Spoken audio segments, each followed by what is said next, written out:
Grief can do some strange things to people. That's what I was always told, anyway. My mom first told me that when one of my high school friends lost her sister and started dressing up and acting like her sister. It made sense to me then, and I went out of my way to befriend her. Now, we're still close BFFs to this day, incidentally, and that's relevant to the story because she's a bit of a Let's Read fangirl, and she's the one who encouraged me to write in with this tale. Now, don't worry, she won't mind that I've included the personal little bit about her. She's proofreading and approving the whole thing, by the way. Now, this incident happened when I was 19. I've taken a year out after high school before going to college so I could work and put together some savings to avoid my student loans from being sky high. It didn't really work, but at least I tried. Now, this was back in I think maybe 2012 when Facebook was still really popular. We had a local neighborhood watch. I wasn't really a member as such. I didn't go to meetings or get involved, but I was their honorary mascot, which meant that I was a member of the Facebook group. Now, one day, I logged on to find the group totally abuzz.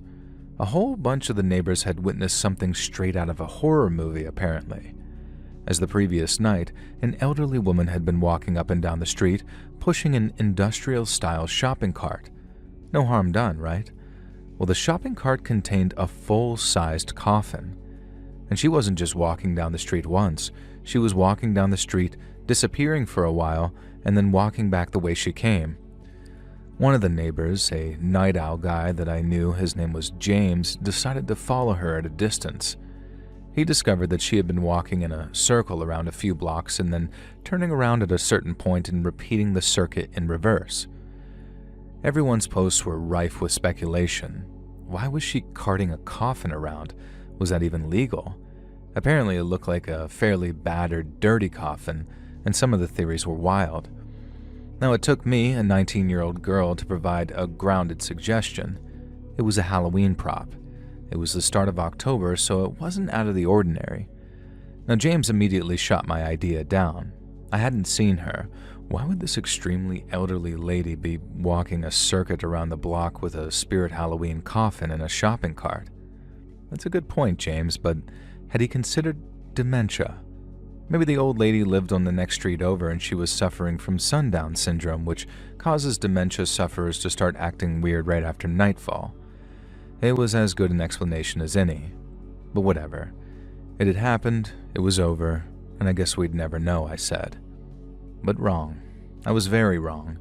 And the next night, the old woman was back, walking her little loops, and this time, James called me up.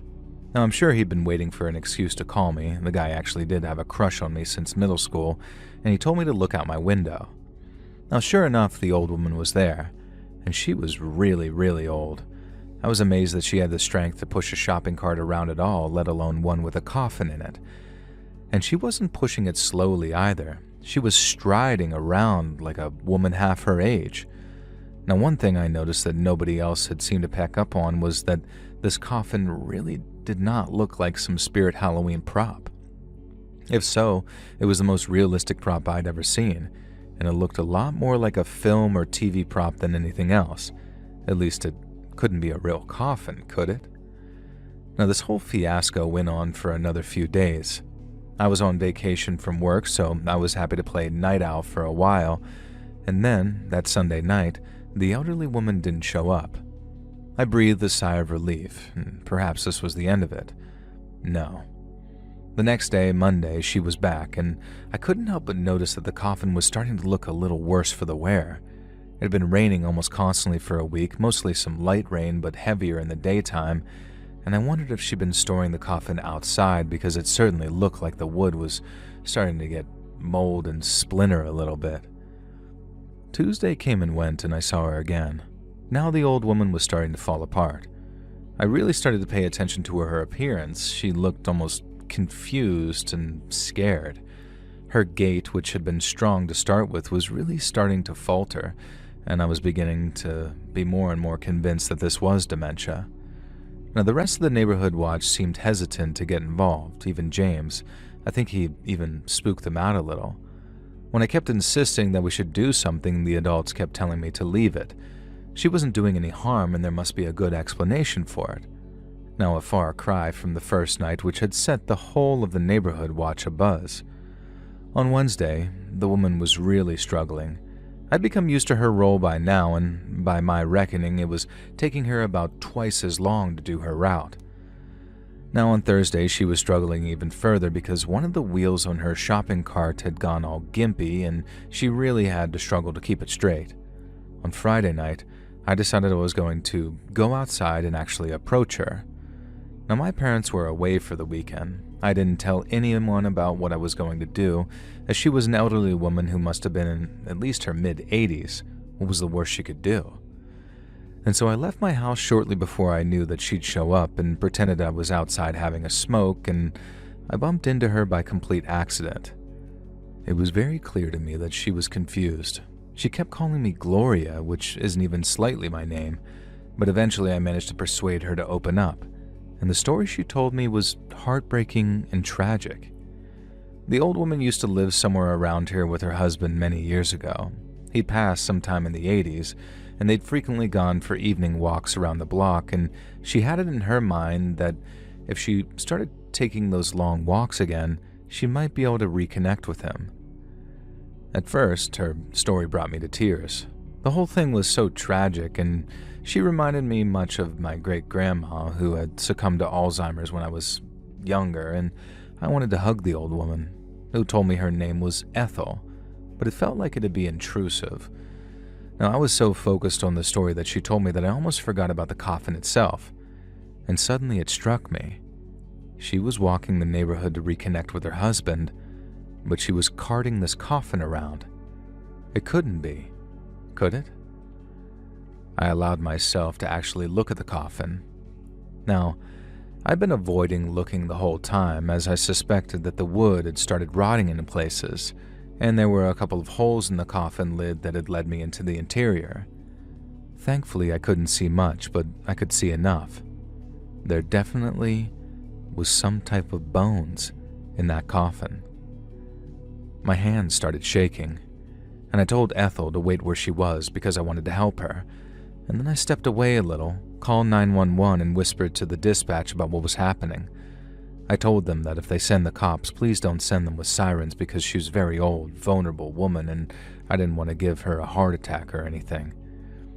However, it wasn't Ethel who risked having a heart attack. When I turned back to comfort her, I was absolutely horrified to see that she had opened the coffin. Years in the ground had not done her husband justice. It was mostly bones, with patches of shriveled skin in places. His clothes had all rotted off, and one thing that stuck with me was that his scalp was partially intact and strands of hair hung down one side of his skeletal face. I almost screamed then and ran, but I didn't want to startle Ethel. She seemed so proud to be showing off her husband, as if opening the coffin to show me had suddenly reunited her with her beloved. It's very strange, this feeling of terror and revulsion and grief and sympathy all at once, but I can safely say that I've experienced that combination. I talked to Ethel for a few minutes, trying to keep my eyes off the corpse next to us, which holy hell did it reek, when the cops pulled in without the sirens on as I requested, and I was unbelievably relieved. Everything was quiet, controlled chaos after that. They took poor Ethel away in a police car and she stayed fully silent. They called a coroner to come for the coffin and the body, and meanwhile, it all suddenly hit me and I started shivering and convulsing in shock, so I was actually carted off to a hospital eventually. It turned out that Ethel's husband's coffin had been stolen 5 years ago. Ethel was 93 at the time that I met her. It was very clear to all of us that an 88-year-old woman was not capable of exhuming a coffin and transporting it out of a graveyard. Whoever helped her has, as far as I'm aware, still never been identified. Ethel fell into a catatonic state immediately following the events. She spent some months in a nursing home, during which I visited her at least twice a week. Now, eventually pneumonia took her, and I hope she's finally reunited with her husband, who I found out was named Clive. Thankfully, I was able to find some photos of him with Ethel in her room that her granddaughter had brought for her, and it was much better a way to picture Clive than the rotting, decomposing corpse he'd been when we first met. Now, I don't think I'll ever get that sight out of my head. It was horrific, tragic, and a terrifying series of events.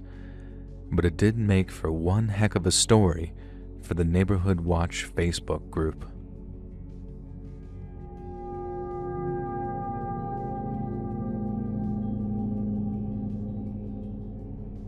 Do you like fire, Joel? I used to. I used to enjoy bonfires and campfires. I used to love staring into the flames and imagining I could see all kinds of magical things in them. Now, fire just fills me with fear. Not just because of one event, but because of two. They occurred a few months apart, but they are almost certainly linked. The first event happened when I was walking home from town one day. I live within walking distance of the shopping district. Yay for the UK and its tiny landmass, so walking into town was a weekly trip for me. I live in a no-through terrace street with footpaths on one end. One leads from the town/train station, and the other leads to the suburbs and further out of town. I was walking down the footpath leading to my street when I noticed a group of 3 very drunk, very loud people just ahead of me. 2 men and a woman. I could hear them over the sounds of Rammstein playing through my headphones, but I shut off my iPhone so I could hear them clearer. They were some of the most vulgar, unpleasant people I have ever had the misfortune to follow, and I prayed that they didn't stop, turn around, and see me. They were clearly 50,000 sheets to the wind, and from the sounds of their jabbering, they were looking for a fight with someone. Anyone, probably. Thankfully, they were too focused on heading to wherever to stop and turn around. As I reached the turning into my street, they crossed over to the next footpath. I watched with disgust as one of them tossed a cigarette butt into the hedge of my neighbor at the end of the street. And as soon as I got home and unpacked my shopping, I headed upstairs and checked out the window. I was a little concerned about the discarded cigarette butt because it was a dry summer and the hedge had started turning brown and dry. And before I even had a chance to scope out the end of the street, I knew something was up. It looked like it was snowing, in August, and I quickly realized that ash was blowing past my window. I quickly looked out to the right and saw that flames were licking up my neighbor's hedge. I grabbed my phone and called a couple of neighbors, ones that I knew were members of the Neighborhood Watch, and then I immediately ran outside. Before I even had a chance to get halfway down the street, the entire hedge, and I'm talking an extremely large, deciduous hedge here, had caught fully ablaze. Other neighbors started emerging from their houses, and we felt helpless as we realized that there was pretty much no way to get any kind of water towards the hedge. A bunch of us had called the fire brigade, but we had to watch in horror as the fire spread across the garden and caused the large tree in the center of my neighbor's front garden to suddenly erupt into flames. Now, it seemed like it took mere seconds for the tree to turn into a smoldering, blackened trunk and dead branches. Thankfully, that killed this part of the fire, but there was still the hedge to contend with, and with the danger of the fire spreading to the house. Thankfully, the fire brigade got there and managed to control the blaze.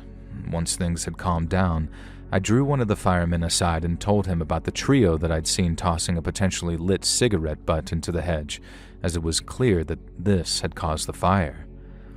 Now, to my surprise, the fireman seemed completely disinterested. In fact, he acted like I was an annoyance or like he didn't believe me. And this really infuriated me because I guess I was a younger person at the time, and obviously young people, and when I say young, I mean mid-20s, apparently can't be taken seriously. And this event is what caused me to finally, properly join the Neighborhood Watch. I did pretty well in my first few months as a fully fledged member. I recruited other neighbors and persuaded them to join. As someone who often works nights, I kept an eye out and was able to scare off at least 1 or 2 potential vehicle vandals. I saw a guy dealing weed on the corner a few times, but I'm not that much of a narc, so I let that one be. And then, one night, I was up very late playing video games on the computer in my room at the back of the house. Now, I forget what I was playing, but it must have been something quiet because, despite wearing headphones, I was able to hear what sounded like fireworks coming from outside.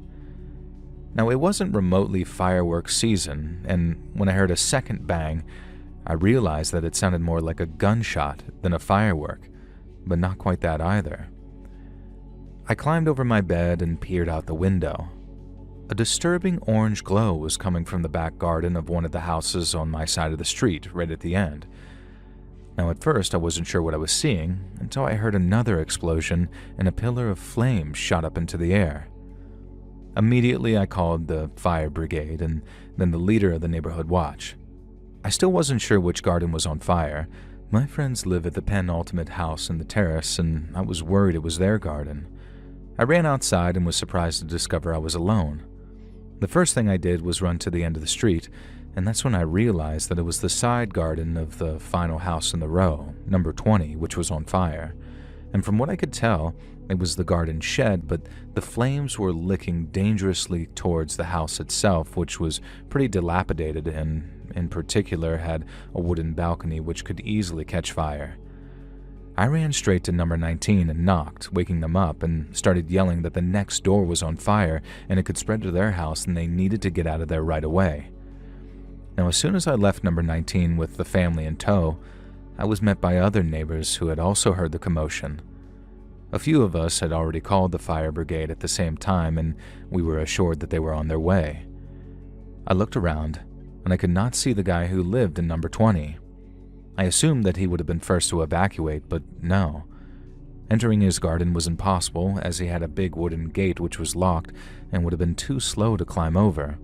So in my infinite wisdom, I decided to head down the footpath that headed into town and try and yell for the guy who lived there, and also his cat, who I was very fond of. I took a few steps down from the footpath when suddenly there was another explosion from the shed. A huge, billowing wall of flame rolled over the wall and came thundering towards me, and the fire got so close to me that it singed my eyebrows and the hairs on my arms. I jumped backwards. If I had taken one single step forwards, I would have been hit by that wall of flame. Now, I'm certain that someone was looking out for me that day because I was so close to being immolated that, damn, it's honestly scary to even think about to this day. Now, the first brigade showed up and then the cops. And when the fire was put out and all the commotion had died down and some time had passed, we eventually discovered through our neighborhood watch liaison that it had been an act of arson. Someone had set the neighbor's shed on fire. Unfortunately, the neighbor had been storing a whole bunch of aerosol cans and fuel in his shed, which he really wasn't supposed to do, which had led to the fire being far more serious than was likely intended and far more dangerous. The reason that the owner hadn't fled the house was because he was actually away, staying with his son up country, and you'll be pleased to know that the cat was fine and was the first to flee. Now, I can't be sure, but I'm absolutely certain that the trio who set the fire to the hedge were also the ones who burned the shed.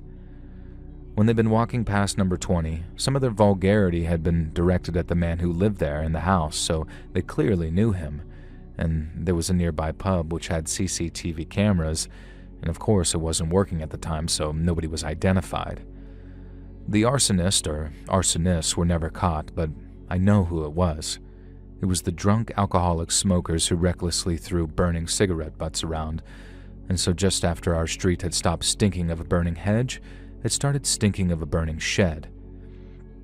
That was a fun year, with the smell of burning everything permeating our lives. At least nothing else had caught fire for nearly 2 decades now, and if it does, then I'm going to leave it up to other members of the neighborhood watch to go heroically diving into those flames. I don't recommend it, and I think I exhausted my luck when I almost caught on fire the first time. But you know, if I'm ever forced to save a cat from the flames, I can't promise I won't dive into that inferno again.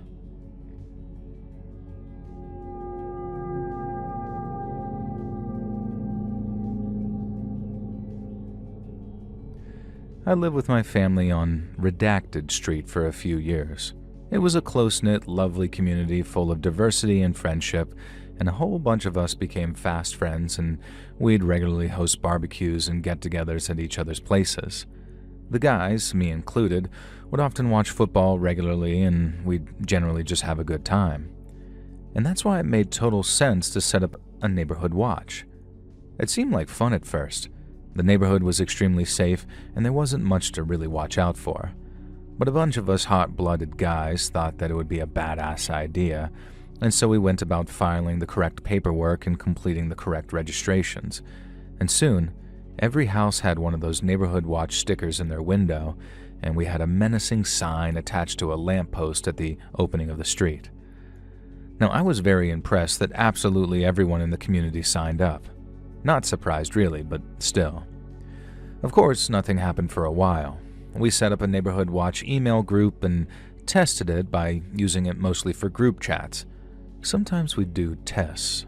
One of us would alert the others that they were going to fake an emergency, and then we would, just to test our reaction times. It was completely silly and really achieved nothing, but it was fun. And that's why I didn't take it entirely seriously when I got Mike's email to the group. Mike was the elected head of this neighborhood watch, and he was a bit of a joker. He was a serious, dependable guy when it came to it, but he was always down for a laugh. His email read like he'd either forgotten to warn us that this was a test or that he figured it was so silly he didn't even need to warn us. Now, I've still got the email archived in my old Hotmail account, and here I'll just read it for you. I've tried to fix its many typos, but Mike wasn't the best at grammar. It read as follows. Guys, there's been a sighting of something effing weird in the neighborhood. I heard from Mrs. O'Bannon and Miss Perks via 2 separate emails that they'd seen an old, withered, dirty-looking homeless guy walking down the middle of the road. Now, okay, we don't judge. Homeless people are allowed to cut through our area. That wasn't the issue, though. The guy was walking a pet on a leash, a pet alligator, according to Mrs. O'Bannon, and a crocodile, according to Miss Perks. Now, they're both willing to admit that as old ladies, they don't have the best eyesight, but they are certain that this is what they saw. Now, as you all know, we live absolutely nowhere near alligator country, and I believe crocodiles only live maybe somewhere south of Florida when it comes to mainland America, so I have no idea how this man would have a pet alligator/crocodile. Either way, be careful out there. You don't want to find yourself as reptile chow. Regards, Mike. Now immediately, I was on the phone to Mike asking if this was some kind of goof. Now I could instantly tell that he was serious. He was skeptical, sure, like he'd said. The old ladies didn't have the best eyesight. But what other animal could they have mistaken for a crocodile or alligator? Mike and I tried to come up with some alternatives. A huge, crawling dog? Now that hardly seemed likely. A Komodo dragon? Now that would have been even worse, really. A snake? That's still not great. And after that, we were out of ideas. We knew one thing, though. The neighborhood watch had to be extra vigilant at night until we were sure that we'd seen the last of Crocodile Bum D, as we took to calling him. A pun on the movie character Crocodile Dundee for you youngsters out there. You should watch it, though. Thankfully, my kids were both at summer camp for the next month, and my wife was currently working nights at the hospital. So I was being a bit of a night owl myself to make sure that I got to spend some time with the love of my life instead of missing each other like the ships in the night. And I told Mike that I'd keep an eye out. Unsurprisingly, I saw absolutely no sign of any reptile-walking homeless guy. I did see a disheveled figure staggering down the street at 3 a.m. one night, but soon realized that it was the Petersons' teenage son, clearly drunk and clearly sneaking home. I'm pretty sure he wasn't supposed to be underage drinking, but I didn't report him though. I'm not some snitch. Now, the next night was actually a full moon. It was a beautiful night, warm without being oppressive, and the kind of night that you really didn't want to stay stuck inside on the computer. I'd been neglecting my morning jogs to make sure that I was home to greet my wife, so I decided that at 1 a.m., that was a decent enough time to go quietly jogging around the neighborhood. Everyone knew I was on Crocodile Bum D watch duty, so I figured I wouldn't alarm anyone with my presence jogging around. Now, I've been jogging around for about 10-15 minutes, cursing my dad bod and feeling frustrated at the fact that I'd let myself go a little. I took a break to sort of bend down and control my breathing, and you know the way that joggers do where you rest your hands on your thighs? Well, feeling invigorated, I looked up and immediately saw a figure at the far end of the street. I was standing in the shadow of a tree, so I don't think he saw me at the time, and I watched him for a moment and then realized with horror that it was the infamous Crocodile Bum-D. The old ladies that warned us about him had not done him justice. He was an absolute mountain of a man. I could see him pretty clearly because he was strolling down the road in the middle of it, lit up by streetlights on either side. And he wore this huge, filthy coat that was even taller than him, with a hem dragging along the surface of the road.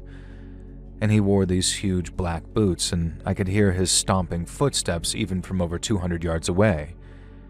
Now, he had long, straggly hair and a wild-looking beard.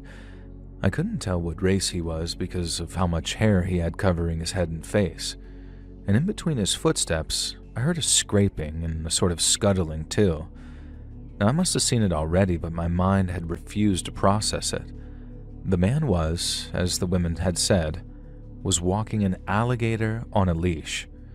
If it hadn't been for the full moon and the streetlights, it would have been hard to see the creature in the dark. It was almost black, just sort of scraping along the street on a long leash, some distance from its menacing walker. Now, a lot of the following information I learned after the fact, but I'll just fill you in now. While the alligator looked intimidatingly big to me, it turned out to be a juvenile American alligator. And trust me, the fact that it was juvenile and was only about half its full size was a blessing. Those things can grow on average to 12 feet in length. Apparently, this one was set to be on the bigger scale, maybe as long as 14 feet, and I think I might have dropped dead of a heart attack if I was faced with a 14-foot alligator in the middle of my street in the middle of the night. Not that a 7 or 8-foot alligator was really much better, as I was just frozen there, hiding in the shadow of the tree, completely unsure of what to do or say. Now, I knew it was my duty to do something as the designated neighborhood watch reptile hunter, but holy crap, what could I do? I was not approaching that thing. But suddenly I had a stroke of genius. When we'd set up that neighborhood watch, a police liaison officer had come to talk to us about the do's and don'ts. He gave us advice on how to operate so we didn't become an armed militia, you know the things. Now, one thing he did mention is that our state, and specifically our area of the state, had adopted a fairly new system. This system basically meant that you could text to 911 instead of calling. It's a lot more common across the states now, but back when this took place, we were one of the first states to adopt it. Go North Dakota. Now, naturally, I was concerned about calling 911 and alerting Crocodile Bum-D, who was starting to look more threatening than the name suggested. I quickly slipped behind some tree, pulled out my creaky old smartphone out of my jogging fanny pack, and fired off a quick text to 911. Now, I can't remember exactly what I said, but it was something frantic and silly like, "Giant man with an alligator walking down redacted street. Alligator is big. Man is bigger. Send help." Thankfully, as a registered member of the neighborhood watch, Mike's deputy no less, I was known to the local cops, so I figured that they wouldn't dismiss me as some prankster. Now, I was also hoping that maybe they would have received other reports about this guy, and he must have come from somewhere. I decided to wait behind the tree for Alligator Man to pass or for the cops to show up. Unfortunately, my plan did not work out. A few moments after texting 911, I heard a sound that I swear echoes through my nightmares. Now, if you've never heard the sound of an alligator before, then lucky you. I've included a YouTube Shorts link because in case Joel wants to play the sound to illustrate exactly what I heard, but you can look it up. If you didn't play the audio or you can't hear it, then it sounds like a dragon growling. Now tell me that doesn't sound like a freaking dragon. That's what I heard that night. Now, I know in retrospect that this sound isn't actually an alligator even being aggressive, it's just the sound that they make to be curious or on alert. But in the middle of the night, as the creature and the man got closer than I realized, hearing that nearly made me poop my jogging shorts. I'm sorry for the image, but it's true.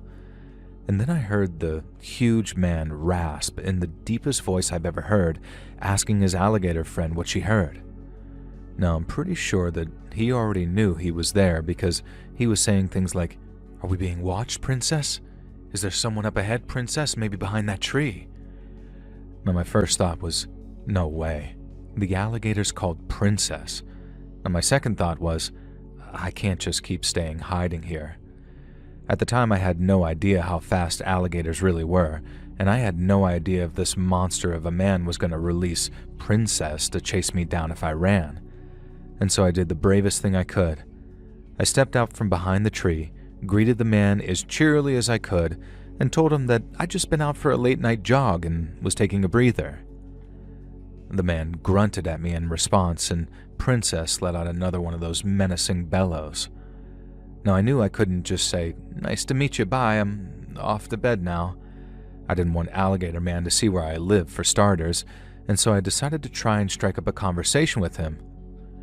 "So, taking your gator for a walk, huh?" And the man grunted again in response.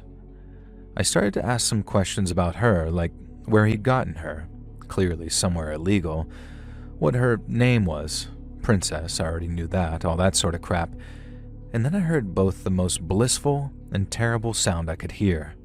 Sirens in the distance and getting closer. The monster of a man looked at me, and the anger on his hairy, filthy face was impossible to ignore. He grunted out something accusing me of calling the cops on him, and then called Princess to his side. He began to kneel, no mean feat at his size, and I realized with horror that he was moving to unleash Princess. "Princess don't like loud noises," he said. I did not stick around to see whether he actually did unleash Princess or not. I turned tail and sprinted back to my house, which was almost the entire length of the street, and I had never ran that fast before or since.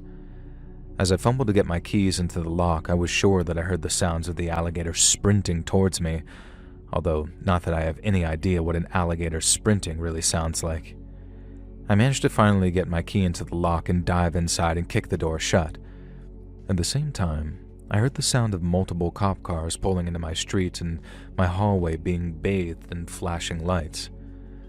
I peeked out the window to see a standoff between the officers and that huge man. Thankfully, Princess was on her leash. Maybe she always had been.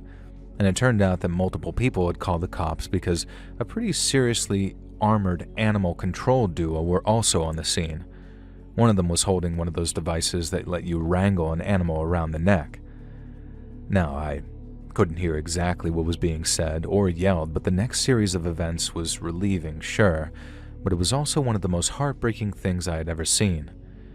I guess the cops managed to persuade the man to let animal control take charge of his alligator, because he knelt down and began to pet her as one of the animal control officers approached and, in his defense, very gently wrangled Princess around the neck.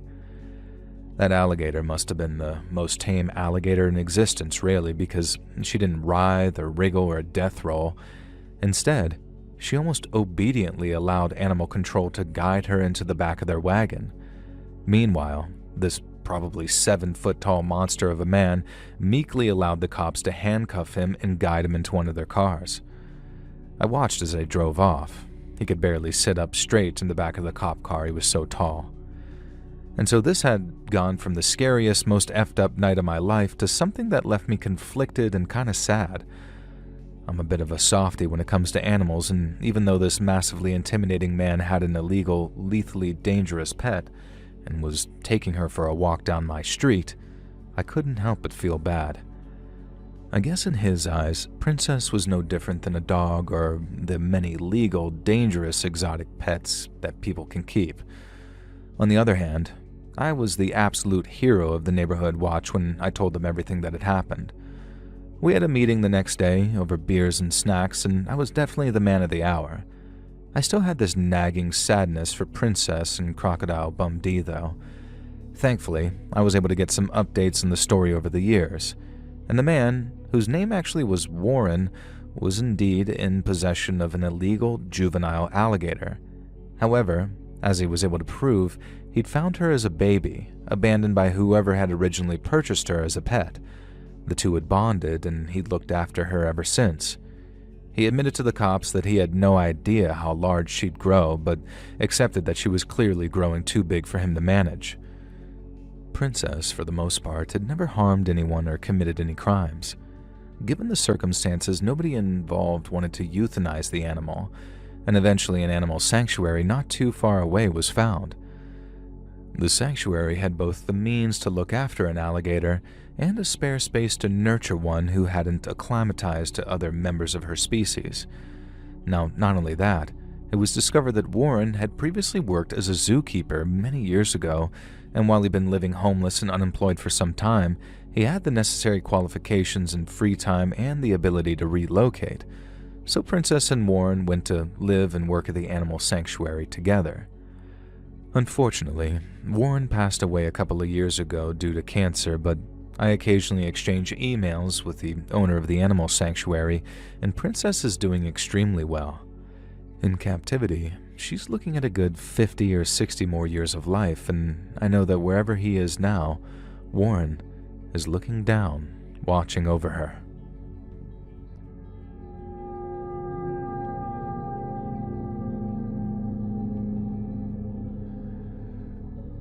I used to be part of a neighborhood watch group, and I was witness to an absolutely crazy, kind of creepy incident that sticks with me to this day.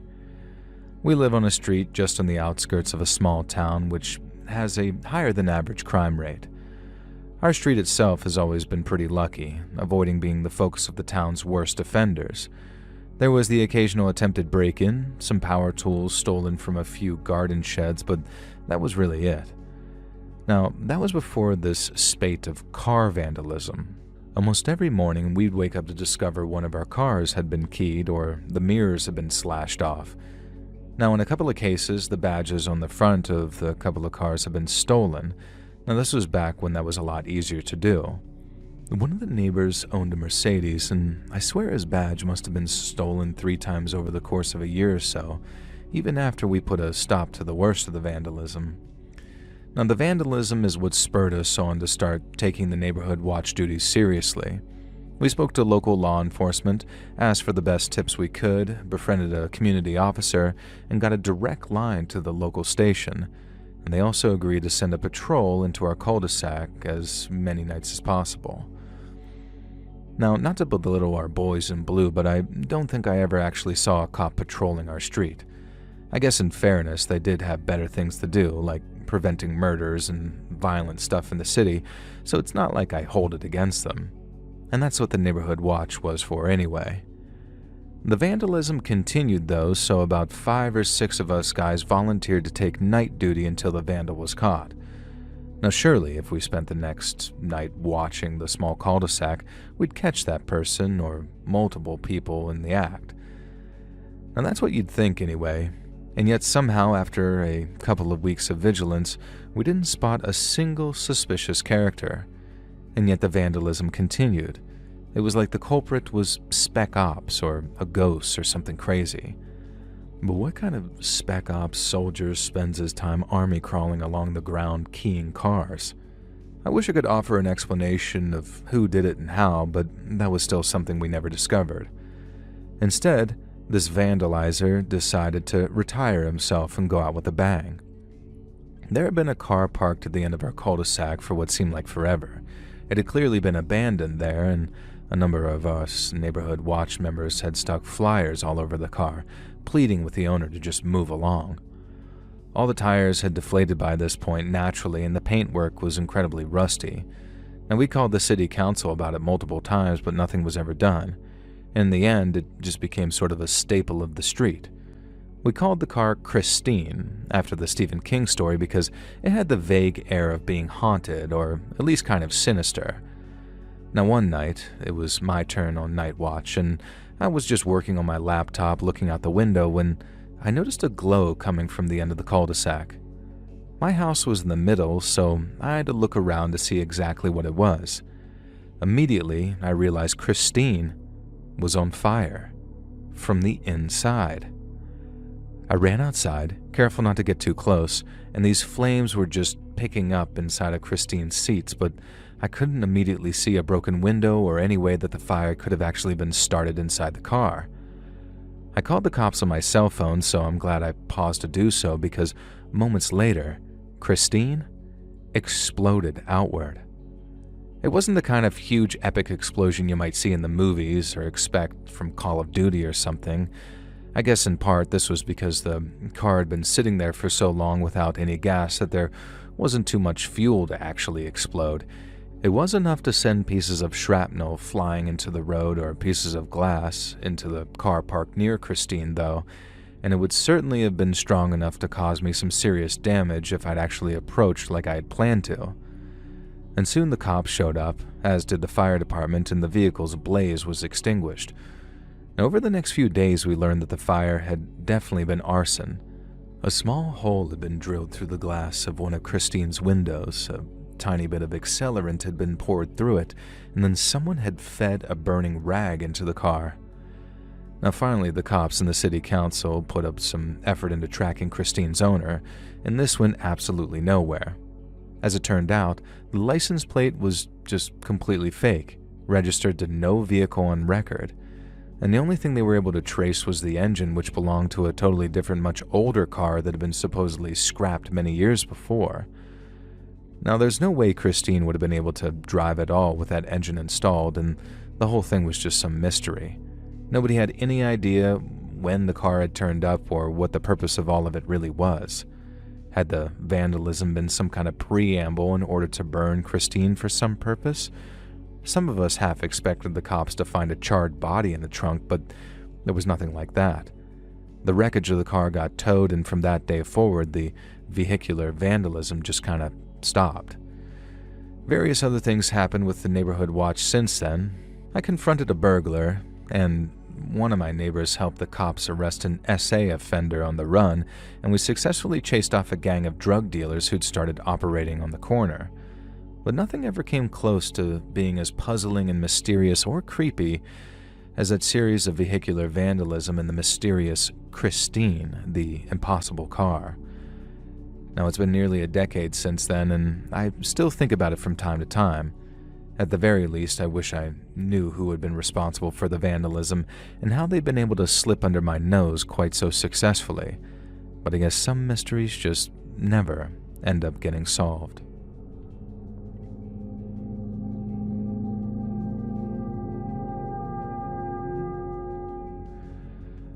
I'm going to start this by saying that I love the idea of the Neighborhood Watch Initiative. I've moved house since this story took place, and I'm part of an unofficial neighborhood watch myself. I regularly help out, and I'd say that I'm a proud member. Now, it wasn't always the case. I used to live in a small ranch-style house in a relatively rural neighborhood. I didn't know much about the concept of neighborhood watch groups at the time, and even less so about the type of neighborhood watch group in my area.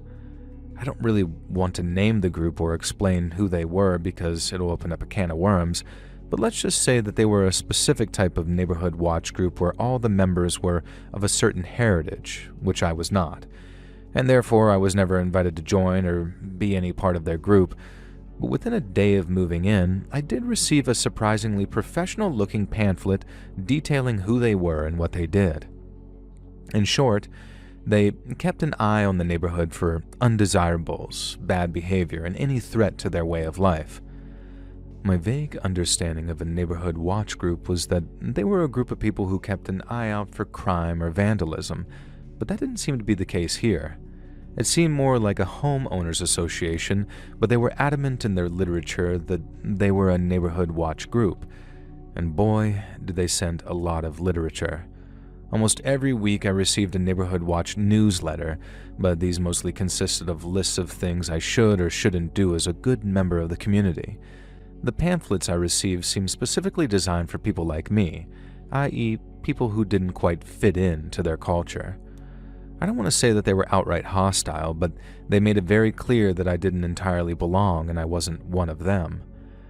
I had no idea which of my neighbors actually belonged to this Neighborhood Watch group, but almost every neighbor I tried to befriend or even be remotely friendly with seemed to snub me or look down on me. They were all a fair bit older than me, with the youngest pushing 50 aside from a small handful of families who kept to themselves. And there was one neighbor I befriended, though. I'll just call him Devin. Now, he was a black guy who had lived in the neighborhood with his wife until she tragically passed away a couple of years ago. We became buddies, and I soon found out that he'd been made to feel as ostracized by the neighborhood watch as I had. And according to Devin, they'd barely even offered sympathy when his wife had passed. Their biggest concern seemed to be informing him that if he was holding the wake at home, he'd have to limit how many cars parked in the street because otherwise it might become inconvenient for the others. Now, I was horrified at this. The man had just lost his wife, and the neighborhood watch, as they called himself, were concerned that too many people might want to support him and pay their respects. And so we kind of bonded over how much of a bunch of expletives this neighborhood watch group was. Now, we took to calling them the homeowners a-holes. Anytime either of us did end up speaking to one of the members of the neighborhood watch, particularly a very elderly man called Elijah, we intentionally referred to them as a homeowners association after realizing how much they seemed to irrationally anger them. Now, it wasn't long before I started receiving personalized letters on their pretentious, customized neighborhood watch letterhead complaining about various things. My lawn needed trimming, my car was parked too far from the curb, and I should only ever park in my driveway, never mind the fact that I was applying new asphalt at the time. Now, I wrote back informing them that this seemed like something an HOA should be concerned with, not a neighborhood watch group, especially one of their persuasion, and shouldn't they be on the lookout for crimes and vandalism? Mike's garden shed had been broken into a few weeks before, and there certainly hadn't been any neighborhood watch keeping an eye then. They didn't respond to this, but 2 weeks later, I received another letter informing me that an untoward-looking gentleman had been seen on my property on multiple evenings. Now, this confused me at first until I realized that they were talking about Mike, their own neighbor. Now, we couldn't outright come out and accuse them of racism because they never specified details of who they were talking about other than saying he appeared suspicious. But it wasn't hard to read between the lines. I think I was angrier about this than Mike was. I guess he was used to the neighbors being kind of hostile, which he said had been going on ever since he and his Iranian wife moved in. As an Iranian guy myself, this made me even more angry for a bunch of reasons, and Mike really had to work hard to calm me down. And that's when he hit me with the news. He was moving out in 3 months. Now, I was kind of mad at him. He was going to leave me with these people who clearly didn't want us here. And that's when he suggested that I sell up and, for the time being, move in with him as his roommate. Now, it felt kind of juvenile, as men in our late 20s and early 30s respectively, but Mike was moving to my dream city, San Francisco, and I had family there. It wasn't actually a bad idea, so it was decided. We'd leave this weird, creepy neighborhood watch cult in our rearview mirror and move out. And that's when things got really crazy. I started receiving notes again on the neighborhood watch letterheads, and this time they were accusing me of running a meth lab in the basement. At first, that's all they were, statements and accusations. And then they escalated. I could call the cops and shut you down, but I won't. Not yet. That kind of thing. And the next, I received an ultimatum telling me to shut the meth lab down or something terrible would happen. Now, this was all insane. Obviously, I was not running a meth lab in my basement, and the biggest piece of evidence in my defense was that I did not even have a basement. I guess some of the other houses in the spread-out neighborhood did, and whoever was accusing me of this was one of those basement owners. Presumably he or she assumed my house was just the same. I showed Mike, and what started off as a kind of joke soon turned pretty scary. We were counting down the days until the move, just 6 weeks now. And that's when I got the most terrifying letter yet. Still written on neighborhood watch letterhead paper, and the writing was scrawled, erratic, and somewhat mental. The writer threatened that if I didn't shut my meth lab down within a week, which I was clearly running with a friend, who the author identified with a slur that I won't repeat here, then both of our houses were going to be cleansed by holy fire, quote-unquote. Mike and I debated whether this was a metaphor or something more. Our question was answered when the hedge bordering my front yard was set ablaze in the middle of the night. The next morning, after a sleepless night and some wonderful aid from the fire department, I was met with another insane note claiming that this was a taste of what we were to expect. Now, obviously, I informed the cops at this point. They took all the notes for evidence just in case they could find any trace fingerprints, and I made photocopies before the cops took them and decided enough was enough. I was going to confront the leader of the neighborhood watch, a man I'd thus far completely avoided, and his name is Samuel. Now, with Mike as backup, we went storming over to Samuel's house. Now, the wind was knocked out of our sails a little when the door was answered by his adorable daughter who invited us in. And then Samuel's wife offered us hot drinks and cookies, and it was like cultural whiplash. Eventually, Samuel arrived home from his round of golf and sent the family away. We confronted him with the letters, angrily thrusting them right at his face, and we hit him with everything. How the neighbors had made us all feel unwelcome, how this kind of insanity was not the type of thing a neighborhood watch should be engaging in, and we asked if the organization was even registered with the local police or officials in any way. All the while, Samuel was just sitting there, quietly taking in our rage as he read over the notes. And when he was done, he looked at us with a face as pale as a ghost, and to his credit, he admitted that he and the neighbors had felt like myself, Mike, and his wife had not been the best fit for the neighborhood. He admitted that the pamphlets we were sent were intentionally hostile, that there were a number of neighbors, particularly the old folks, who like to keep things culturally insular. Now, I'd just like to reiterate at this point that this wasn't a regular sort of white thing. It wasn't even just a group of white people just trying to drive us out. It was a lot more complex than that, but I don't want to go into the whole story here due to the current events. I'll just leave it up to you to decide what I'm talking about, but it wasn't a case of random white people acting hostile towards BIPOC folk. It was weirder than that, which is all I'll say on the matter. Now back to Samuel. He swore blind on his faith and his family that he had no knowledge of these handwritten, threatening notes and had no idea who sent them. I believed him. He'd been so bluntly honest with us to that point that I had no reason not to. Now, Mike was less convinced, but I managed to persuade him. The one thing that did disturb us both was when Samuel said he had an idea and that both Mike and I should be very, very careful. He asked if there was any way we could escalate our move. When we told him there wasn't and that we were locked in for the next 6 weeks, Samuel told us to leave everything with him. Remember the old man Elijah who I mentioned earlier? Well, he died of a heart attack 3 days after we confronted Samuel, and the note stopped. The neighbors started being more friendly towards us, so much so in fact that some of them went out of their way to bring Mike and I these delicious food dishes, and Samuel invited us for dinner multiple times. Mike was still suspicious and didn't accept invites, but I at least tried to play nice with Samuel. Mostly I was curious to dig into what might have happened with Elijah. Samuel never let anything slip. He was a very slippery, intelligent character, but he dropped enough hints for me to know that Elijah had been the one sending the notes and that maybe, just maybe, his little heart attack had been a lot more convenient than coincidental. All in all, it was like living in Twin Peaks or the Twilight Zone.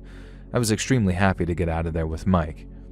Now, I stayed with him for around 6 months before moving into a place of my own with a wonderful woman that I met in Frisco who I'm now proud to call my wife. We live in the city, and Mike lives nearby, and there's absolutely no official neighborhood watch to speak of. We all just look out for each other and act like good neighbors to each other. And that's all you need, really. The rest can work under the right circumstances, but when a group of people like our former neighborhood watch get together, there's a danger that it can spawn folks like Elijah who take things way too far, or people like Samuel who in many ways were the most chilling characters of them all, even if his actions might have saved us in the end. Frankly, I just don't want to meet any of them again or any of their ilk. I'm pretty happy with my diverse melting pot of city neighbors, thank you very much.